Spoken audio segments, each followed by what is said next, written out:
Hey everyone, this is my 23 Expedition Max Tow that I've had on this channel before. It is the Max, so it is the long wheelbase, and it came with the Hankook Pro AT M tires that were the original tires on the truck, and I did do a review on them when I first got them, and also I think I even did a review on them a little bit later in their life. Now the truck is at, the Expedition is at 35,000 miles, and we had a little bit of snow. We had a mixed, little bit of a wintry mix, and I noticed that the tires were definitely not performing in those slippery conditions as well as they were when they were new. And again, it's now been a whole summertime. We went on several family road trips this year. It's not unexpected for tire performance in the wintertime especially, and in heavy rain, to diminish pretty rapidly after about 50% tread. And that's about where we are right now. I don't have a meter on me, but I believe it's about 30 seconds is where we're at. And I will throw in there right here. So I'm pretty happy with how I described this in the video, but you can see that there's two distinct ledges there, and you're going to see on the tire that the top portion above the second ledge has fully worn off. So there's a decent amount of tread wear going on here, and it's normal tread wear. There's nothing wrong with it. There's not saying anything negative about the tires. 35,000 miles with some towing, and some towing at the truck's limit of 9,000 pounds. You can definitely see there how that ledge is. It's right there where it's worn down to that second ledge. I do mention in here about tread warranty, and I just did. These were original tires from Ford, so I don't actually know if the 50,000 mile tread wear warranty from this brand translates when you buy a vehicle new with the tires installed, because you're not buying the tire from the brand Hankook. The Ford installed them. And usually the tires that come on your vehicle have their own compounds and their own. Everything is unique about a tire that you buy new on a vehicle. So it's not the same tire that you're going to get from Discount Tire or Tire Rack or Bell Tire or whatever. So if you want to get it a warranty through Ford, you should look into that separately. A picture that'll help talk about what I'm saying. But you can kind of see these little ridges here that kind of offer a little bit of a glimpse into how much wear you've had. There's normally two, and we're right at the second one. So we've worn the entire top part above the second bump right here off. And I'll put a picture in that shows the like a picture with a circle and whatever. They have worn perfectly evenly. They've been honestly a really good tire, but at 35,000 miles it's expected. They have a 50 from what I know of, they have a 50,000 mile tread life, and so we're approaching, past half and approaching 3/4 of the tire's tread life, and it's not unexpected to have the tire be less than 50% tread still there. So it is time, especially when you have your child and your dogs and your fiance and everybody you love in the car, it's entirely acceptable and normal to be considering another tire. These have worn super duper well. I keep them about 35-38 psi, and they have worn perfectly flat. I do rotate them, but the last two oil changes, they've been wearing basically identically. So I did leave them the last two oil changes because we don't have any rollover on the edge, don't have any scalloping. They are wearing absolutely perfect. So it is time to get new tires, and because of how much I like my AT4s that are on my F350, I've ordered a set of factory sized, but a heavier load rating from Falken. So they have the normal duty tire, and then they have a heavy duty D range tire. So it'll be an 8-ply, and it'll be 275 55 R20, and that is what will be coming for this truck. But I wanted to do kind of a closing review and comment about these tires. They've worn extremely evenly. We have lost a lot of depth to the siping, and some of the sipes that would continue all the way out of the tire, like out of the tread block right there, have worn enough where they don't really do that anymore. And that may be a tiny gripe, but it makes a big difference actually to the performance of the tire. The other thing is too, these blocks right here that have kind of this U-shaped little separation were like half the depth that would normally be. So we've lost a lot of bite there. You can see this little U shape that gets these two blocks gone.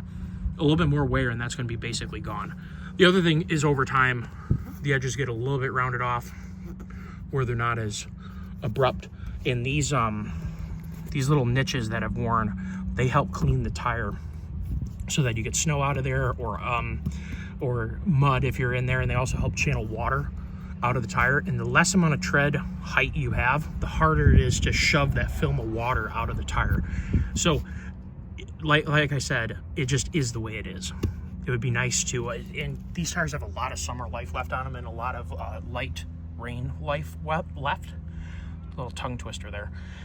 They, however, do not have a huge amount of winter life left. And when I have everybody I love in the car, that means something. You can really see on these outer tread blocks, you can definitely see, you know, where they don't have any features. You can see how much wear we've had. And I'll put pictures of what these look like when they're new on there. But these are still really great tires. I really like the sidewall protection on the AT4s, which is one of the reasons I like them. I like that they're slightly more aggressive, which is how I use this vehicle. It basically doesn't do anything but highway and then some dirt roading.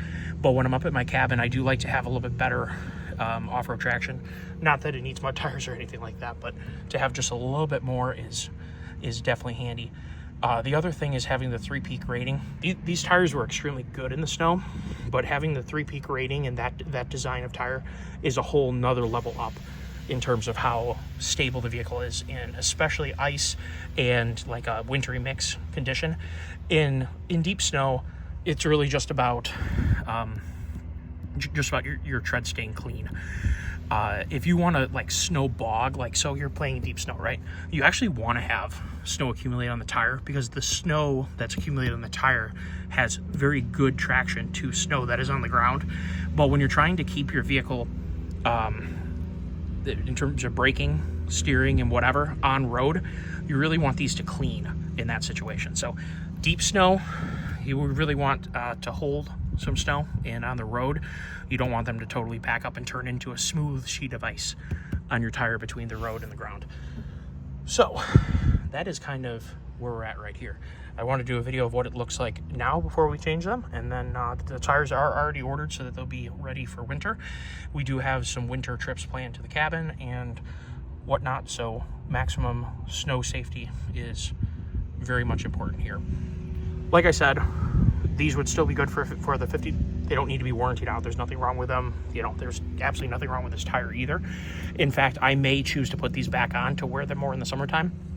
However, my philosophy on that is I like to use the stock tires as long as I can, as long as they're decent tires, which these are actually quite good tires. And then I like to leave enough where it's acceptable when you do get to the inevitable point of trading in your vehicle. These are still acceptable tires to trade in. They're not totally worn out. There's not any scalloping. There's not any scariness going on the tire. They've never been plugged. Somebody look at these tires and they're not going to think the vehicle has been abused or neglected or anything like that. They're still acceptable. However, there's definitely not as much tread as there was when these were new, which is totally expected with how much fun we've had with this vehicle. When it works out, the new AT4s, 4 of them are going to come up to about $1,300. That works out to a little bit less than 4 cents a mile. These tires have costed me about 4 cents a mile to then replace them. So, you know, there is a cost to owning a vehicle and driving it. That's a simple reality. And especially when you're going to put a premium tire on, there's obviously an added cost there. If you're going to go with a budget tire, you're obviously going to have a much lower cost per mile, probably, you know, 2 cents a mile for the cheapest tire you could put on. But I'm not really looking for cheap. I'm looking for best performance, because when we're set a destination, we're going to leave Friday and we're going to get there Friday night. If the weather isn't so nice on that Friday night, we don't want to get ourselves in a pickle, especially a long way from a hospital or civilization or whatever. So we definitely want to have good tires for doing those things if you're going to commute not far from home. And if you're, you know, alone, you're just worried about protecting yourself. Obviously, these tires have a lot of life still in them, and a lot of people wouldn't even remotely consider replacing these yet. However, it is definitely time, based upon how squirrely they were in that wintry mix on that ground. I was just looking too. These tires don't have a lot of depth left in the sipe. There's still a sipe there, but there is very little depth to the sipe, and that just has, you'd be amazed how much of an impact that makes on ice and wintry mix performance. So new tires are coming. We'll make a review on them because I'm super happy with how they perform on my F350. If you want to see the review of those tires on my F350, go ahead and check that out. It should be in the playlist along with this, and maybe I can put the link in the description. Everybody take care. Have a great day. So the new AT4s are definitely going to lean more toward slightly better off-road traction and for sure better rain and snow traction. The one place where I really hope they don't degrade on performance is on-road, dry road handling. That's one thing the Hankooks did extremely well. The Expedition, much like most modern sport utility vehicles, handles really, really well. Someone who had a performance sedan and also had say a truck, now they go out and buy an SUV because really both the SUV is able to do both sides really well. It's fun to drive, it handles well, but then also you can fill it full of kids and skateboards and hockey bags and all the other stuff, and then you can also tow your boat to the lake with it. So sport utility vehicles have really, with these modern suspension systems, modern bigger brakes, and also the modern tire technology, they drive and handle much more like a performance sedan than any other truck has ever done before. And the Expedition is really no different. Now the Suburban is similar. There's a lot of good, and Land Rover kind of pioneered the whole performance SUV thing. I hope that these AT4s, and that'll be one thing that's part of the tire testing, is can we have a good tire off-road that has good snow traction, tows well, has good stability, good tire wear, but also handles as well as these Hankooks and other types of performance SUV tires, so that we don't lose that dual personality that I like so much and a lot of other people like.